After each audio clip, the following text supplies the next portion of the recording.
তা ফেসিবাদ এবং স্বৈরাচারের হাতে ধ্বংস হয়ে গেছে।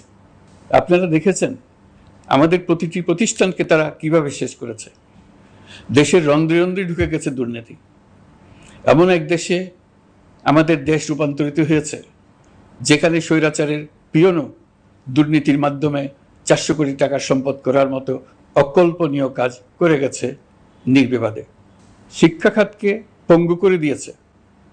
ব্যাংকিং ও শেয়ার বাজার খাতে লুটপাট, প্রকল্প ব্যয়ে বিশ্ব রেকর্ড, অবাধ সম্পদ পাচার, আইন শৃঙ্খলা রক্ষাকারী সংস্থাকে নিজ দলের পুতুলে রূপান্তর, বাক স্বাধীনতা হরণ, মানবাধিকার হরণ, এসবই হিমশৈলের অগ্রভাগ মাত্র।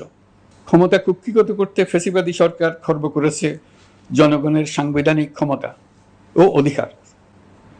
দুঃশাসন, দুর্নীতি, অন্যায়